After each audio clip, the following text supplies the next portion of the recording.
আজি চাব তেওঁলোকে প্ৰপগেণ্ডা কেনেকে কৰে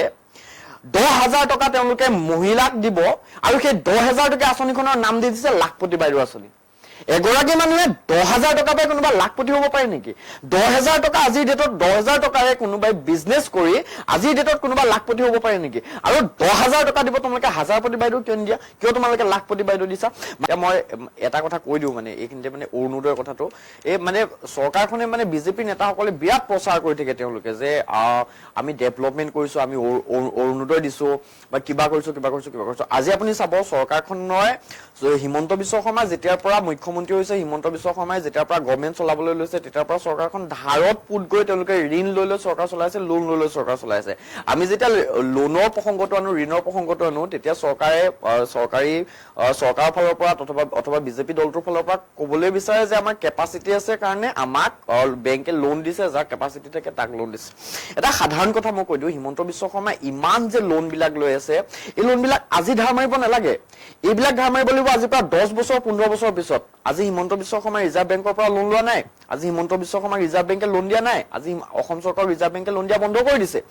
আজি হিমন্ত বিশ্ব শৰ্মা অথবা বিজেপি চৰকাৰখনে যিমানবিলাক লোন লৈ আছে লোন লৈ সেই পইচাবিলাক কিবা যদি প্ৰডাক্টিভ কিবা কামত যদি ইউজ কৰিলেহেঁতেন উৎপাদনশীল কিবা কামত যদি ব্যৱহাৰ কৰিলেহেঁতেন তেতিয়াহ'লে আমি এই লোন লোৱা বস্তুটোৰ বিৰোধিতা নকৰিলোহেঁতেন আজি যদি হিমন্ত বিশ্ব শৰ্মাই লোন লৈ সেই লোনৰ পইচাখিনিৰে যদি আঁচনি দি ভোট কিনিবলৈ যায় তেতিয়াহ'লে আজিৰ পৰা 10 বছৰৰ পিছত অসমৰ মানুহৰ ভৱিষ্যত কি হ'ব আজিৰ পৰা 10 বছৰৰ পিছত যিখন চৰকাৰ আহিব সেই চৰকাৰখনে আচলতে হিমন্ত বিশ্ব শৰ্মাই লৈ থোৱা এই ইমানবিলাক লোন আচলতে কেনেদৰে মাৰিব ব্যাপক মূল্য বৃদ্ধি হ'ব বা এটা মানে বহুত ভয়ানক এটা পৰিৱেশৰ সৃষ্টি হ'ব আৰু সেই কথাবিলাক এতিয়া যিসকল সচেতন মানুহে বুজি পাইছে বা উপলব্ধি কৰিছে বা বিশ্লেষণ কৰিব পাৰিছে তেওঁলোকে আচলতে এই বস্তুটো এতিয়াৰ পৰা অনুভৱ কৰিছে কিন্তু চৰকাৰখনে আচলতে বহুত কৌশলপূৰ্ণভাৱে চাব দেই আজি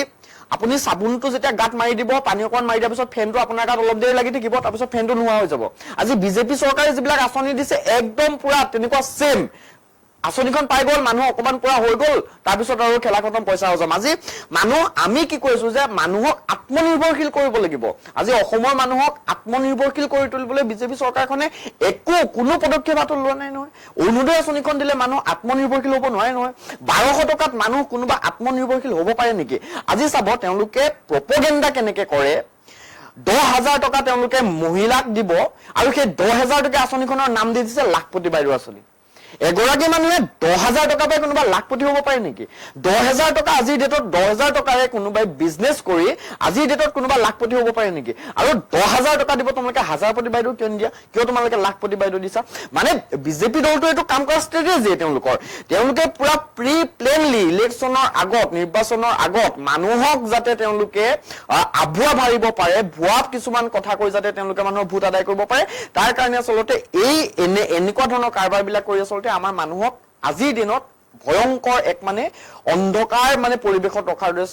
হেৰি হৈছে আৰু এটা কথা ঠিক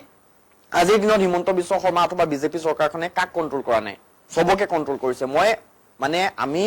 আজি ক'বলৈ বেয়া লাগে যে গণতন্ত্ৰৰ চতুৰ্থ স্তম্ভ সংবাদ মাধ্যমক আজি কোনোবা আজিৰ দিনত চৰকাৰৰ এগেইনষ্টত বুলি কৈছো মই প্ৰপাৰ এগেইনষ্টত চৰকাৰৰ মিডিয়া নিউজ কৰিব লাগিব কিন্তু চৰকাৰৰ প্ৰপাৰ এগেইনষ্টত নিউজ কৰা মিডিয়া আজিৰ দিনত আপুনি সৰ্বভাৰতীয় পৰ্যায়তে চাওক বা অসমৰ পৰ্যায়তে চাওক আজিৰ দিনত কিন্তু নগণ্য বুলি ক'ব লাগিব আৰু বাধ্য কৰোৱা হৈছে মই কৈছো নে প্ৰি প্লেনলি সম্পূৰ্ণ পৰিকল্পিতভাৱে বাধ্য কৰোৱা হৈছে সকলোৰে চৰকাৰৰ বিৰোধিতা কৰা হিমন্ত বিশ্ব শৰ্মাৰ বিৰোধিতা কৰা নৰেন্দ্ৰ মোদীৰ বিৰোধিতা কৰা বিজেপিৰ বিৰোধিতা কৰা প্ৰতিজন মানুহৰ কামিহাৰ ভাঙি দিবলৈ চেষ্টা কৰা হৈছে আৰু এনেকুৱা এটা পৰিৱেশ ৰচনা কৰা হৈছে যাতে নৰেন্দ্ৰ মোদীক বাদ দি ভাৰতত যাতে আৰু কোনো নৰেন্দ্ৰ মোদী জীয়াই থকালৈকে প্ৰধানমন্ত্ৰী হ'ব নোৱাৰে হিমন্ত বিশ্ব শৰ্মা জীয়াই থকালৈকে যাতে অসমত আৰু কোনো মুখ্যমন্ত্ৰী হ'ব নোৱাৰে তেওঁলোকে তেনেকুৱা এটা পৰ্যায়ত আচলতে শাসন চলাবলৈ গৈ আছে